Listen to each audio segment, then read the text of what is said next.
Vous souhaitez m'encourager à continuer ce podcast? Alors n'hésitez plus. Allez sur iTunes, mettez 5 étoiles et laissez un commentaire d'encouragement. Merci. Bonjour et bienvenue dans Rester dans le Flow, podcast où je me raconte et partage avec vous mon parcours de vie et de résiliente. Aujourd'hui, vous écouterez le second épisode de la thématique « Petites histoires extraordinaires ». Bon, en réalité, je voulais plutôt vous parler dans la thématique « Le droit de s'aimer et d'aimer son corps ». Ou encore de la thématique Parlons thérapie que je n'ai toujours pas abordée. Et puis je n'y suis pas arrivée. Je me suis rendu compte que j'avais besoin de plus de temps, d'un peu de lecture, et je suis tombée sur cet ouvrage paru récemment chez Albin Michel et que je vous invite à lire, Le corps n'oublie rien, de Bessel van der Kolk, traduit par Aline Veil. Psychiatre américain-néerlandais, il est spécialiste du syndrome de stress post-traumatique, professeur de psychiatrie à la Boston University, et il a fondé le Trauma Center de Boston. Comme le dit la présentation éditeur, le traumatisme fait partie de la vie et le corps en garde les traces, une mémoire qui imprègne nos émotions. À travers les neurosciences, sa pratique clinique et ses réflexions sur la maladie, Bessel van der Kolk aborde et présente le syndrome du stress post-traumatique, nous montre notre extraordinaire capacité à souffrir, mais aussi à guérir. Guérir en offrant de nouveaux espoirs pour retrouver goût à la vie. L'une des solutions, d'ailleurs, se trouvant dans la pratique du théâtre que j'ai moi-même commencé lorsque j'avais 15 ans et qui, je viens de le comprendre, mieux vaut tard que jamais, a contribué à ma résilience. Je lis rarement des ouvrages au sujet des traumas, pas plus que je n'en lis au sujet du développement personnel d'ailleurs. Tout cela est derrière moi. Mes bouquins de psycho sont au placard, la psycho ne m'intéresse plus. Du moins, c'est ce qu'il me semblait. En fait, je me rends compte que depuis que je travaille dans l'édition, je ne lis quasi plus en dehors des manuscrits ou de quelques essais doc sur des sujets bien différents que ceux ayant trait à ma vie passée et à mon trauma passé. Après tout, je suis résiliente, cela n'a donc rien d'étonnant. Mais comme vous le savez dans ce podcast, j'ai à cœur de vous faire connaître ce qui pourra peut-être contribuer à vous aider et vous redonner de l'espoir. Cela passe aussi par la compréhension clinique, même si le propos peut être parfois ardu dans cet ouvrage, et peut-être un peu trop technique pour certains et certaines, c'est vrai. Étudiant en psychologie ou dans le milieu de la santé, l'ouvrage sera plus facile pour vous. Mais je le trouve assez bien vulgarisé. Ce qui me fait penser aussi que je devrais faire une émission sur le théâtre. Vous en apprendrez peut-être un peu plus sur ce qui peut contribuer à vous amener vers la résilience et sur ce qui, une fois encore, a contribué à la mienne. Je vous mets le lien vers le site éditeur sur mon site web. Allez, on y va ?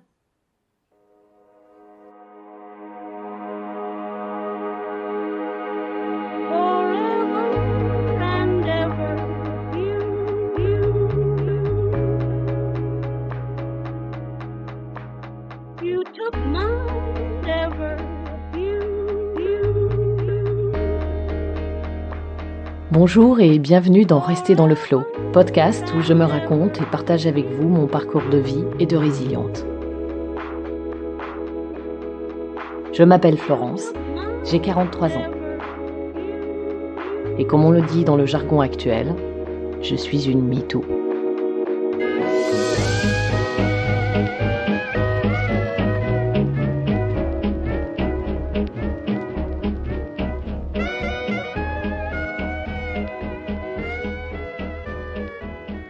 Bonjour! Souvenez-vous, dans l'épisode 1 de Petite histoire extraordinaire, je vous présentais Bernard et comment il est apparu dans ma vie pour la première fois sur le bord d'un chemin.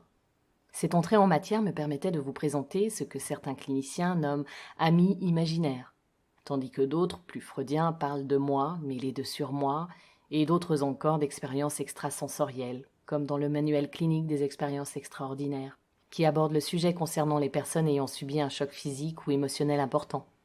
Ce qui, bien sûr, fut mon cas. En réalité, pour Bernard, c'était peut-être un peu tout cela à la fois. Je n'en ai jamais rien su et n'en saurais probablement jamais rien. Imaginaire, surmoi, ça. Ange gardien, clairvoyance ou précognition, qui sait. Je peux toutefois émettre quelques hypothèses. J'aborderai l'aspect plus psychologique de Bernard dans Parlons thérapie. Le surmoi et le ça pourront avoir une émission à eux seuls.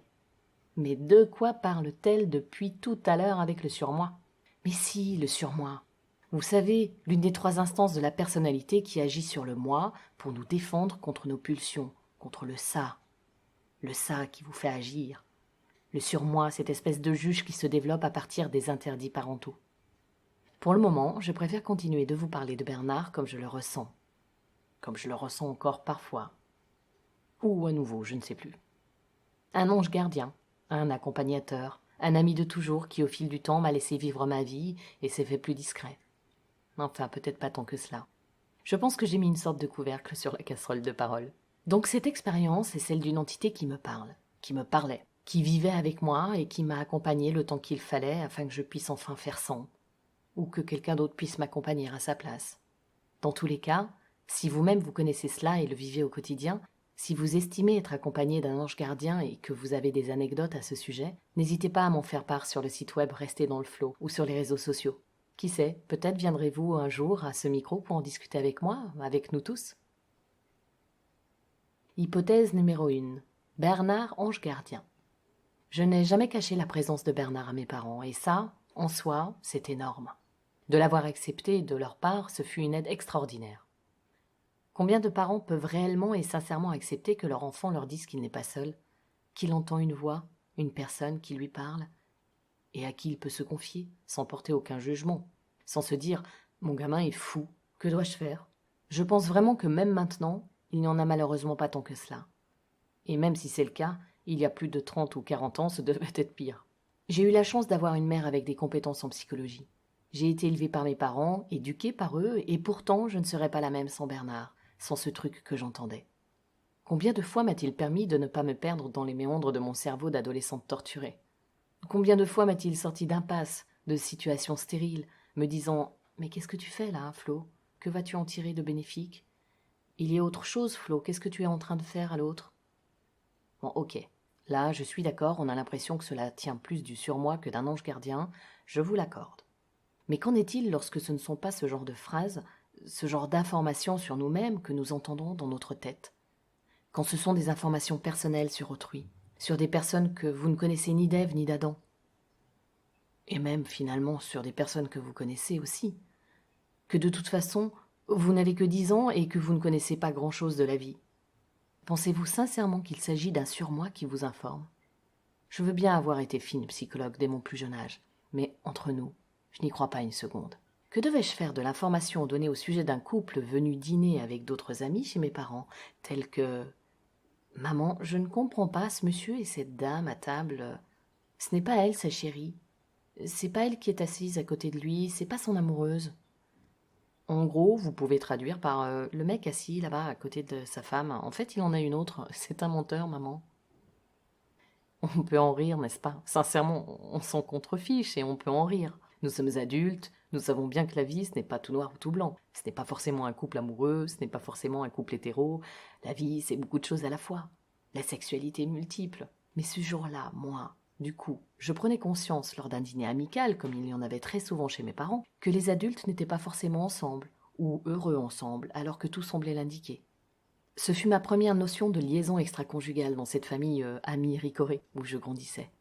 Je prenais conscience que si tout le monde avait un papa et une maman, en apparence, et s'aimait fort, en apparence, certaines personnes allaient voir ailleurs et avaient plusieurs partenaires. Avec mes mots d'enfant, mon vécu d'enfant, j'avais du mal à comprendre pourquoi je recevais cette information sur cet adulte. Je n'avais rien demandé. Pourquoi me disait-on que l'homme avait une maîtresse bien que je n'avais aucune notion de ce que cela pouvait être ? J'avais beau être victime d'actes incestueux et pédophiles, je n'avais aucune idée de ce que pouvait être la sexualité des adultes. Je n'y mettais aucun mot, aucune forme. Je ne faisais aucun lien avec quoi que ce soit. Et j'ai grandi comme cela, en recevant des informations. Vous sentez les guillemets dans mon ton. Pour finir sur cette anecdote, je vous laisse imaginer la tête de ma mère, qui finalement, elle non plus n'avait rien demandé, lorsqu'entre deux plats apportés à table, sa fille l'informe qu'une amie à elle n'est a priori pas la seule femme avec laquelle son mari s'amuse. Était-elle au courant ? Je n'en ai aucune idée et je ne lui en ai jamais reparlé. Mais ce ne fut rien comparé à la fois où je l'ai avertie au sujet d'un prêtre venu nous rendre visite.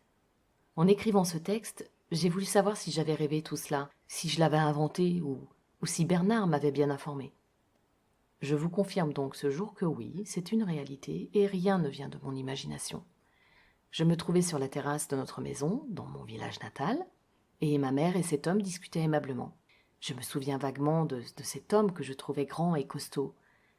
Physiquement, oui, je m'en souviens, mais cette image est-elle réelle ou fantasmée, je ne sais pas non plus. Pour moi, il était habillé de noir, voire peut-être avec une soutane. Bref, je suis informée que cet homme fait du mal aux enfants. C'est la phrase dont je me souviens. Il fait du mal aux enfants. Et en un dixième de seconde, j'ai su ce que voulait dire « fait mal ». J'ai su qu'il s'agissait de ce que je subissais moi-même par ailleurs. J'ai su que je devais prévenir, que cela ne devait plus arriver. J'en ai immédiatement parlé à ma mère, lui répétant mot pour mot ce que j'avais entendu. Je vous laisse imaginer son état. Que faire de ce que sa petite fille venait de lui apprendre? Comment parler encore à cette personne qui se tient là, devant vous, suite à ce que votre propre fille vous apprend? Comment en tenir compte? Comment ne pas en tenir compte? C'est bien des années plus tard, une fois adulte, au détour d'une conversation, que ma mère m'a informé que cet homme avait été dénoncé pour pédophilie. Mais ce n'est pas le plus dingue. Car alors que je lis ces lignes, le plus dingue, mais je ne sais pas pourquoi je m'en étonne, vivant en permanence et depuis toujours avec la synchronicité, c'est que ce matin, je me suis dit, pour la première fois, tiens, maintenant que ma mère m'a confirmé l'anecdote et m'a donné le nom de ce prêtre, allons voir sur Google. Qui était-il vraiment? Et le premier lien qui sort date de cette année. Je tairai le nom de cet homme. Mais vous savez ce que l'article dit? Qu'une nouvelle victime s'est fait connaître et que le parquet de Saint-Étienne a rouvert l'enquête. Que grâce à la plateforme Coabuse, les victimes du père P, appelons père P, ont dénoncé les actes de cet homme de 85 ans. Il avait reconnu en juillet 2017 une dizaine d'agressions sexuelles, des actes prescrits. Et aujourd'hui, une vingtaine de personnes sont concernées par les actes du père. Je ne peux m'empêcher de me demander, mais si ma voix avait été prise en compte, combien de personnes auraient été sauvées de cet homme? C'est ridicule. J'en conviens tout à fait. Et vous en conviendrez aussi. La question est stupide, bien sûr. Qu'est-ce qu'une petite fille comme moi aurait pu faire? Qu'est-ce que mes parents auraient pu faire? Vous imaginez vous rendre à la gendarmerie? Messieurs, notre fille entend une voix qui l'informe qu'un pédophile agit en toute impunité dans l'église de... Nous sommes d'accord, je n'ai même pas à vous en dire plus. Cela n'aurait rien donné. Alors dans ce cas, la question que je me pose, c'est pourquoi Bernard m'informait-il? Pourquoi quelque chose m'informait-il? Pourquoi est-ce qu'on me prévenait? Était-ce simplement une fine psychologie? Je sentais les gens, je pressentais, étant victime moi-même? Je ne crois pas. Finalement, ce que j'appelle Bernard n'est-il pas tout simplement un énorme cloud dans lequel nous aurions tous accès, ou auquel nous aurions tous accès, et dans lequel j'allais moi-même chercher des informations, toute seule, comme une grande, prenant les voix ou la voix de mon surmoi pour un ange gardien? Les fans et les geeks de l'imaginaire sauront de quoi je parle. Comment dire, la noosphère, nous, l'esprit, sphère, par analogie lexicale avec atmosphère et biosphère, c'est un concept qui a été inventé par Teilhard de Chardin dans sa Cosmogénèse. Ce n'est plus très récent, 1922. En fait, c'est la représentation d'une couche de faible épaisseur entourant la Terre. On pourrait presque comparer cela aujourd'hui à un biofilm qui matérialiserait à la fois toutes les consciences de l'humanité, toute la capacité de cette dernière à penser. Une sorte de cloud de pensée. Alors est-ce que être abusé sexuellement et devoir me protéger, devoir sortir de mon corps pendant quelques instants pour ne rien ressentir, est-ce que cela m'a amené à avoir accès plus facilement à ce cloud et à tout simplement utiliser l'information qui s'y trouvait, même dans mon quotidien, quel que soit le moment de la journée? Je ne sais pas, mais l'idée me plaît aussi. Une autre hypothèse dans laquelle je me retrouve, si je garde à l'esprit cette notion d'ange gardien, tout en faisant le lien entre la vie et notre rapport à la mort, c'est cette idée que nous ne sommes jamais seuls et effectivement accompagnés. Entre nous, je vous assure que je n'y pense pas tous les jours et je ne me sens pas épiée par des fantômes ou je ne sais quoi. Je m'en contrefiche en fait. Je n'arriverais pas à vivre tranquillement si je pensais à cela. Pour autant, je me retrouve beaucoup dans les propos d'Elizabeth Kubler-Ross. C'était une psychiatre américaine. Elle était pionnière de l'approche des soins palliatifs pour les personnes en fin de vie. Elle est connue pour sa théorisation des différents stades émotionnels par lesquels passe une personne qui apprend sa mort prochaine. Elle a initialement d'ailleurs appliqué sa théorie à toute forme de perte catastrophique. Elle s'est intéressée également aux expériences de mort imminente. Et comme le dit Pierre Jovanovic dans son livre « Enquête sur l'existence des anges gardiens », dans lequel j'ai remis mon nez, Elizabeth Kubler-Ross était dans le domaine de la thanatologie ce que la Calas était à l'opéra. Une autorité absolue et incontestée de la spécialité. Donc, selon elle et son expérience de vie, tout le monde a un ou plusieurs anges gardiens comme compagnons de vie, même si tout le monde ne discute pas avec le sien. En ce qui la concerne, ces anges l'aidaient, la guidaient, l'instruisaient, et là je vous assure que j'estime avoir été instruite et éduquée par Bernard. Il la guérissait lorsqu'elle avait des problèmes de santé. Elle disait aussi que les enfants ont l'habitude de cela, mais que leurs parents leur répètent de ne pas parler seuls, de ne plus croire à ces histoires. Voilà, j'ai beaucoup de petites anecdotes comme celle du prêtre ou des amants. Celles-ci font simplement partie de mon enfance et j'en ai vécu bien d'autres une fois adulte. À commencer par celle qui m'a fait connaître mon employeur actuel, mais je la garde pour une prochaine fois. Je suis persuadée que nous sommes très nombreuses et nombreux à vivre cela.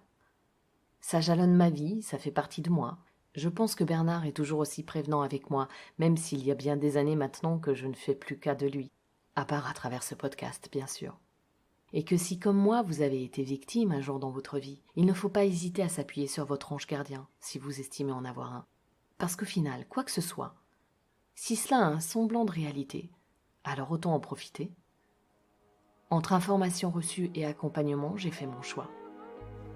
J'ai préféré me laisser accompagner par l'inexplicable et faire au mieux avec les informations que je recevais, plutôt que rester seule. Et je pense qu'au final, cela m'a plutôt bien réussi.